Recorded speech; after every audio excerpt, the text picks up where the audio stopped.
Hello everyone, welcome back to my YouTube channel. If it's your first time watching, welcome. And if you are a returning subscriber, thank you so much for your love and support. All the comments and the likes that you guys leave, I really do appreciate them.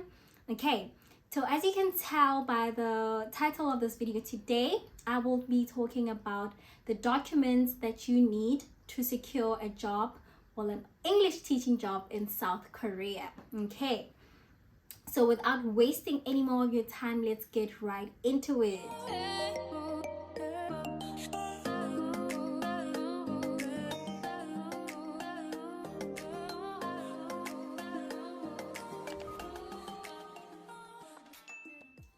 Okay, so the first document that you're going to need is your police clearance certificate, right?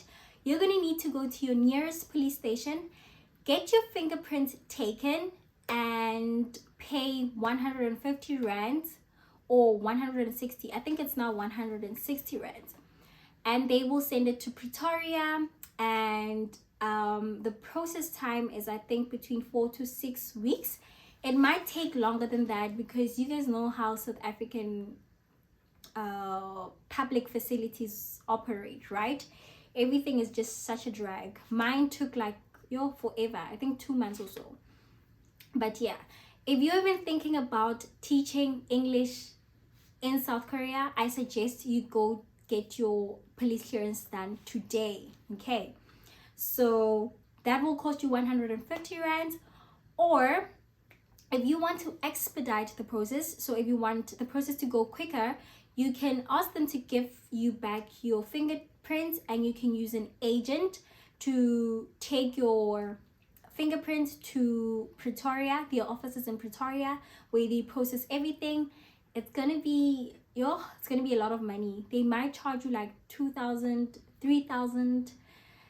So depending on your budget, or depending on how fast you want to get to Korea, you will choose what works best for you. Okay, so the second document that you need is your degree. You are going to need to notarize and apostille your degree.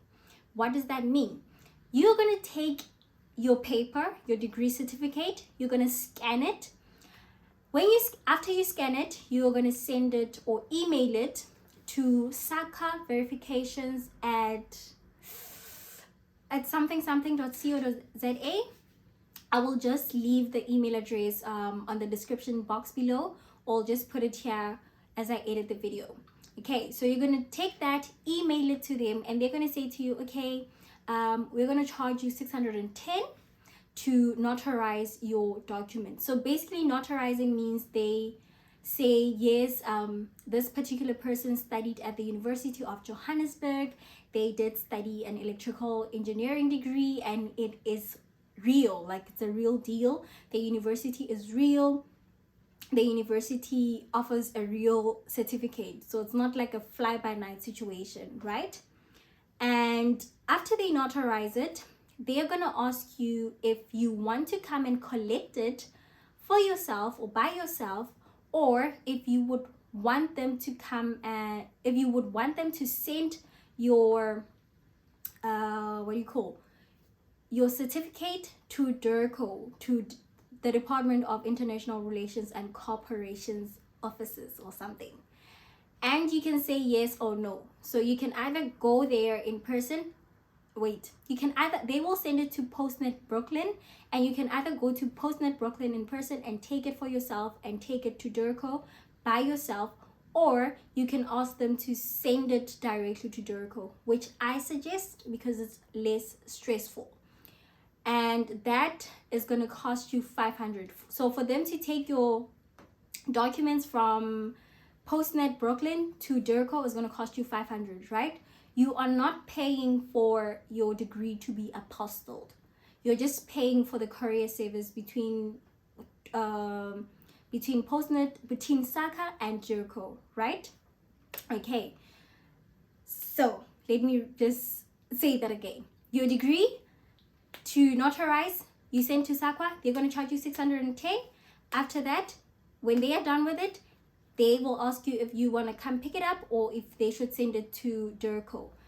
When you send it to Joker, that's 500. If you pick it up, you don't pay any more money, right? Okay. The third document that you are going to need is your passport. I think this should cost you 460 or 500. Nothing more than 600, guys. I'm not sure. I don't remember how much I did my passport, but I think 500 the most. So you're gonna need a color copy of your passport front page. So the front page of your passport, you'll just make a copy of that or a scan when depending on what they are asking from you at that time. Okay, the fourth document that you will need is your resume, your CV, whatever it is that you want to call it. So you're gonna need to make your CV look professional. Maybe include a picture of yourself in the front. Do not send a 3-page, 4-page CV, you guys. Do not include unnecessary things trying to impress. Trust me, you don't need all of that. Don't put anything fancy or anything like that. Just keep it simple and readable. So the sixth document that you're going to need are your passport pictures, right? So you're going to go to, I don't know, those, what do you call this shop? Photo studio, whatever. Look cute and whatever, like me. And just pose. Do not smile. Do not do anything, you know. It has to be like your ID picture. Just take 6 professional pictures. And yeah.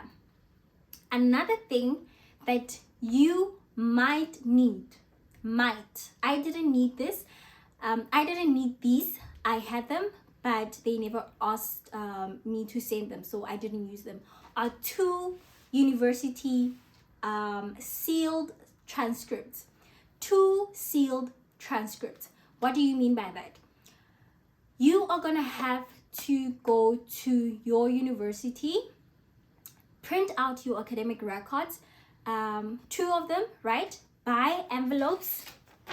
You're gonna have to buy envelopes like these. Obviously A4 paper, A4 sized envelopes. I just have these, so for demonstration sake I will use these ones, but buy big A4 paper envelopes.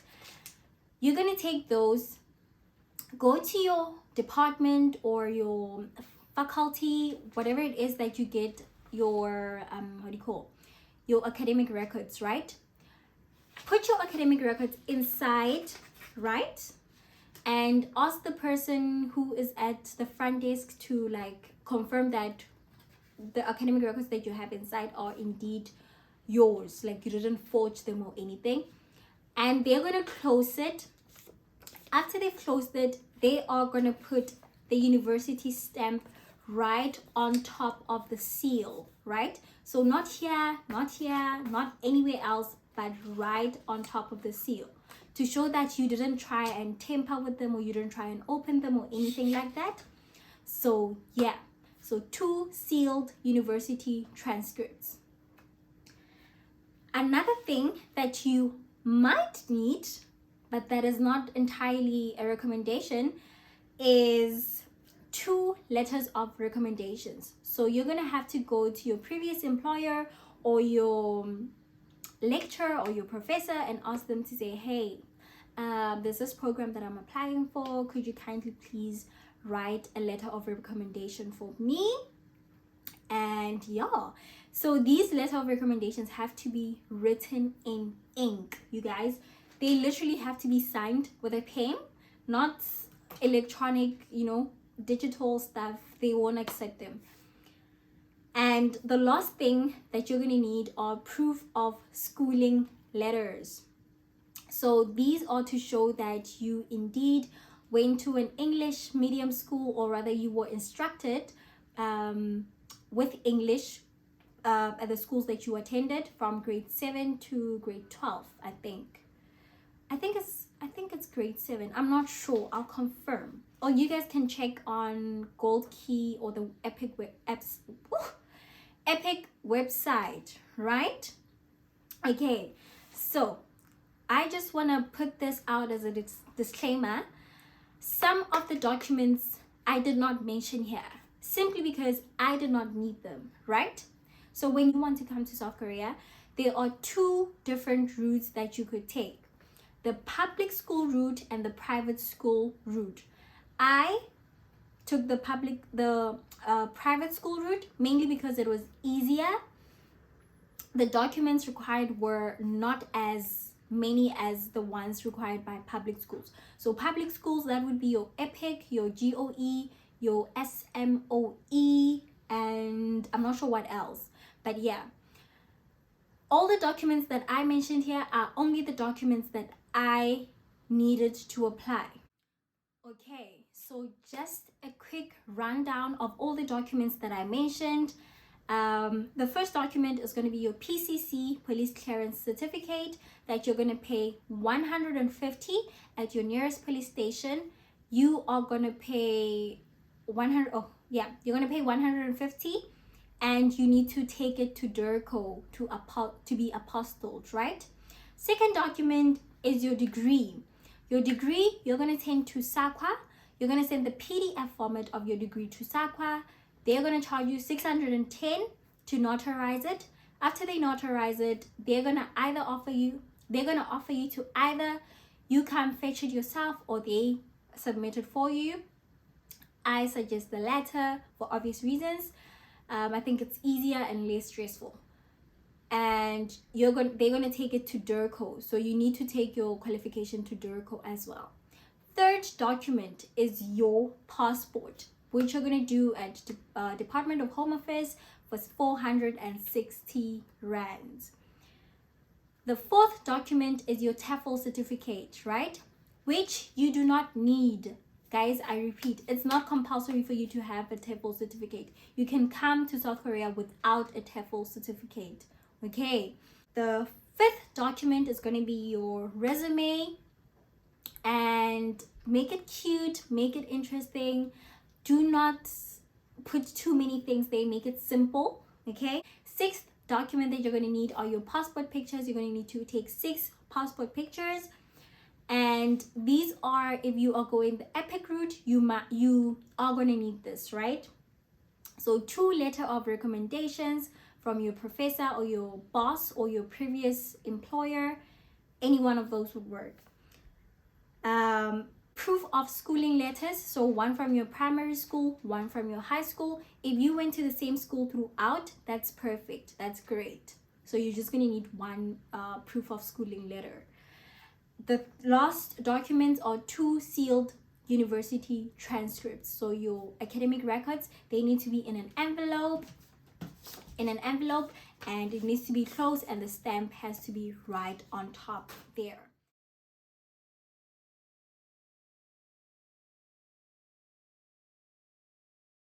Okay, so I hope you guys found this video helpful. If you did, please do not forget to like. Please do hit the subscription button, and yeah, guys, my chair, I didn't fart. I swear I didn't fart. It's this chair.